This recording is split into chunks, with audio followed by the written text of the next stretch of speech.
Hey folks, how y'all doing? This is Fat Guy Flies RC coming to you from the man cave. I'm going to unbox and build the Arrows RC Avanti, and a big shout out to HobbyZone to send this out to me for a review. And yeah, let's just dig right in. I tell you, these 50mm Arrows jets, I'm absolutely loving them. The Bay Hawk, or the BAE Hawk as I've been corrected, and the T-33, and they've all just been wonderful. I just remember the little Viper over there. It was really enjoyable, really enjoying it. Now this has a 750mm in length, and it's 640mm in wing width. The motor is a 4500 kV brushless motor. It's 11 bladed, it's a 50mm EDF. It's got a 30 amp ESC with a 3 amp VEC. Hand launch, belly launch, you can worry about. Lightweight. So highly attractive. Plug and play. It comes with the vector system, which is has the 3 levels of. You have optimized, which is like AS3X. You have stability, which is self-level, and then I think they have what they call it dynamic or direct, which is no gyro at all. So. Yeah, it's 640mm, 25.2 inch wingspan.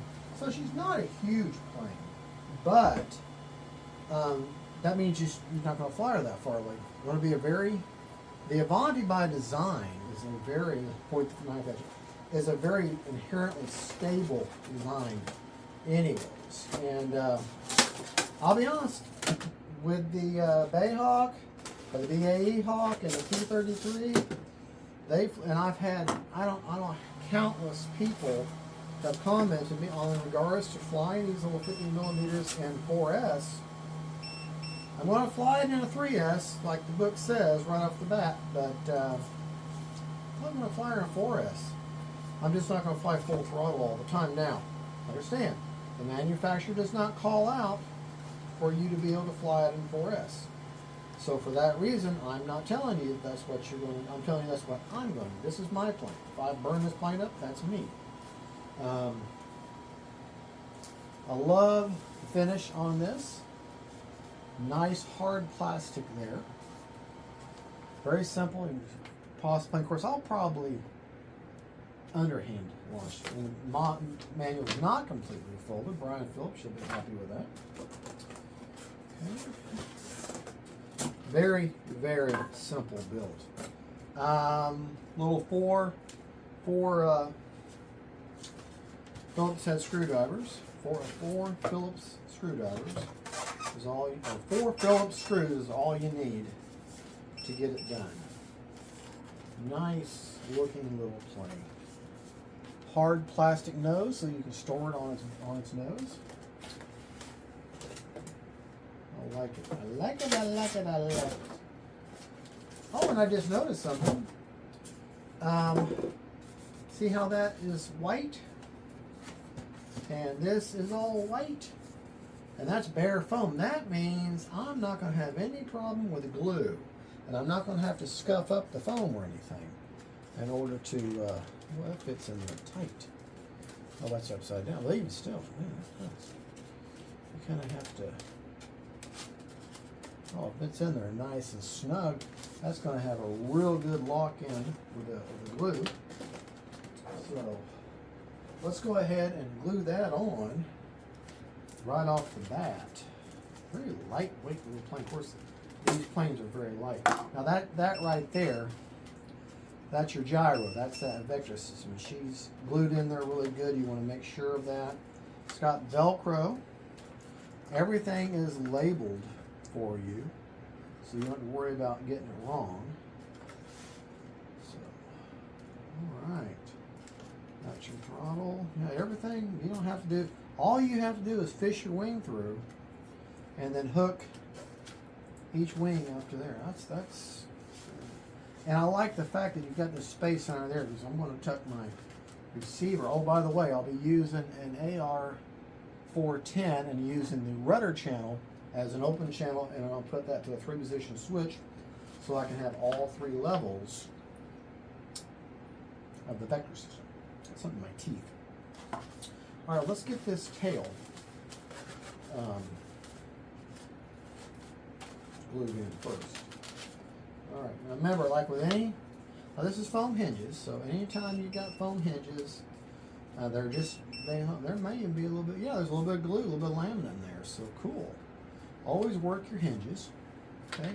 I've been using this EC, or E6000, and to be honest, it's working for me just like foam tack, and I'm not having any issues with it. So, anytime you're putting foam to foam, go ahead and scar up. And I'm just making little lines, little scarrings on the where the foam's going to be connecting. Okay, just it gives more surface area. I don't know if you can see that or not, but all I'm doing is just making little hash marks in there. That's all I'm doing.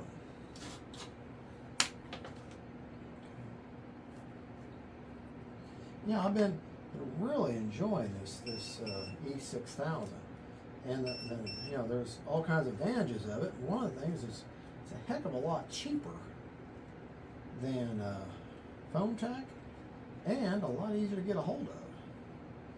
I can go down to my local Walmart and pick this up. Now you could use a medium CA if you wanted to. But I'm okay with this foam tack type glue.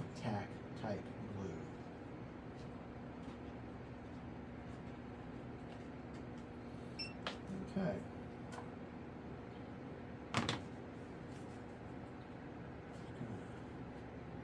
Smush that on in there.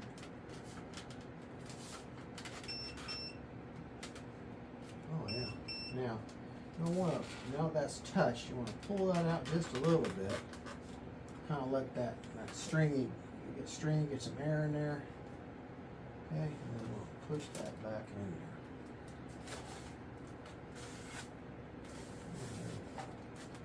That's in there. That is not going to go anywhere. And by the time I go to fly this later, it'll be current. Alright, so now you got your tail feathers, but don't hook your elevators up yet until, oh, and they got the fuel line on there too, so that's great. A nice little cheater there. So let's go ahead and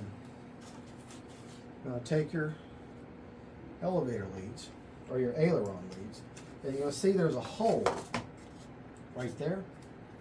Okay, just lay your model down. You don't even have to use a stand for this, because it's such a small, lightweight little model. And that's going to line up with the holes, nice and easy. Just sits right down there in that wing saddle, no problem. Make sure everything lines up. And if it shouldn't, like mine is popped into place, but that's just the screw channel lining up. So let's open up our little screws here. The four little, oh, you get an extra screw. Okay, get our 4 little screws here. Line them up there.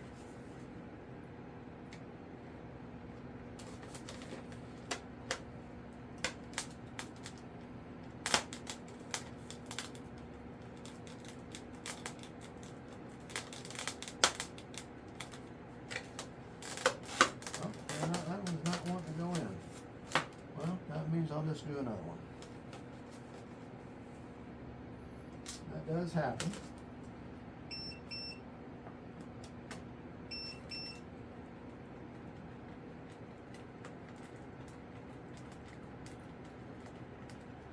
Sorry about that beeping, that's just the battery. The battery's getting done.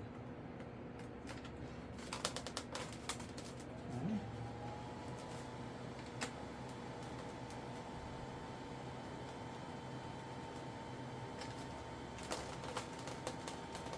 Alright, that's in there.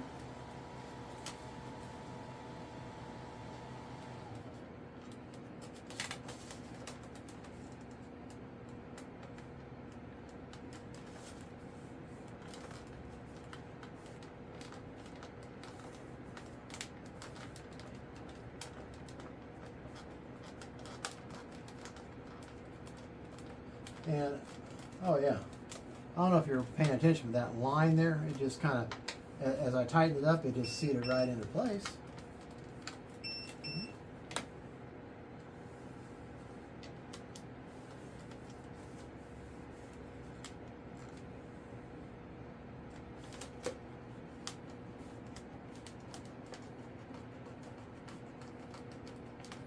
Yep, that just popped into place right there. All right, let's see if we can't get this one here lined up. Now, I remember I had this problem. Yeah, that's just not lining up right there. But that is not an issue. I can fix that.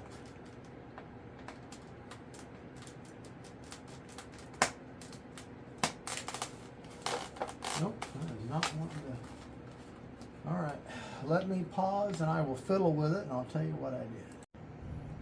Okay, we're back. What I had to do is unscrew all 4 screws, pull it out just a little bit, and then make sure that when you look down the channel that you actually see the little white round ring and that you lined up. And what it was is one of the screws was going off to the side and screwing into the side of that hard point instead of directly into it. So you may have to just kind of wiggle it back and forth, but all 4 are in there, nice and tight. Now, the way you're going to do this, I'm going to, like I said, I'm going to use an Spectrum AR 410 and 10-less receiver. Okay. Let me move this chair out of the way. On your vector system, everything is labeled for you: aileron, elevator, throttle, and then you're going to see one that says S-bus mode. Okay, that one on a 4-channel receiver, or if you use a 6-channel, any open channel, you're going to plug that one into. So I'm going to take my receiver, okay, throttle first. And on a Spectrum receiver, channel 1 is always throttle. And on the Spectrum receiver, you see the logo for the Spectrum up top. You see the light side of the wire. The polarity always goes towards the top, or wherever the label of the or logo of the receiver is on Spectrum. Now, I can't speak for other types of receivers. I can only tell you about Spectrum. So I'm going to plug in my throttle is always channel 1. Channel 2 is always aileron. I'm going to grab this one that's labeled aileron. Then I'm going to grab elevator. Okay. Go to channel 3, and that's how that's going to label the yellow side up towards the top of the receiver. Now I'm going to take this S-bus, okay, and plug that in there. Okay. Now, my receiver is completely plugged in. I'm going to take the receiver, I'm going to turn it this way, and I'm going to mount it on the floorboard of the model. I've already got some double-sided tape, Gorilla Tape. I love double-sided Gorilla Tape. It's just so handy and it works so good. I've had such good success with it. I've never had a receiver get dislodged or move or anything. And I'm just going to put that. Actually, I'm going to take it and I'm going to shove the wiring up in there. Okay, I'm going to twist it one time, shove that wiring up in there, and I'll show you what it looks like when I get it all done. Okay. I'm going to lay that receiver down. Now, as you can see, pull this light enough, I have taken the receiver, I've twisted the wiring, and I shoved it up in that cavity. Okay? Oh, shoot. You know what I didn't do? Gotta grab them two leads. Shoot. All right, well, that's not a problem. Just grab those wires, take a tool, okay? Grab these are the two aileron leads, okay? Now, remember you've got these two aileron leads coming off of the back of the vector system, okay? You're going to grab them, and the way you hook them up is you see you've got a light side to the wire, and then you've got a light side on the little pigtail here. You're going to hook light to light, dark to dark. So let me just do that real quick. Light to light, dark to dark. And you'll feel it you'll feel it just slightly pop in, which is what you're feeling for. You kind of you'll feel it nudge in.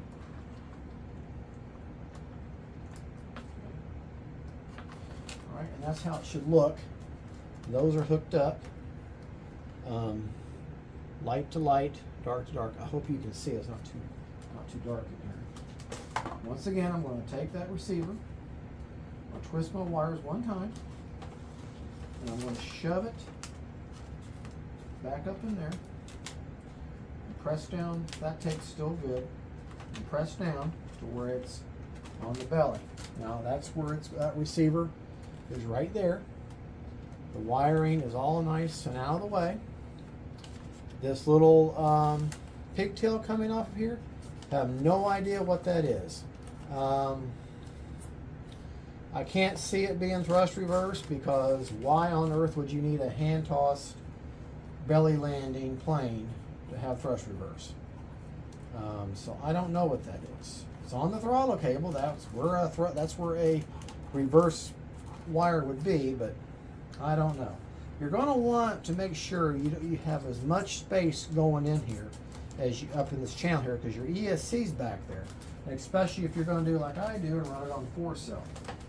You want that cooling to go. That's why I'm not putting my receiver up in there. All right. Well, anyways, so that now the basic build is done. So let's end this video, and the next video we'll actually go over CG, how to set up that vector system, how to set up the profile in your Spectrum receiver or transmitter, which I use Spectrum, and so I can't advise you on your radio if you don't use Spectrum. And then we'll go over throws and how I'm going to set mine up. So, and what the manual says.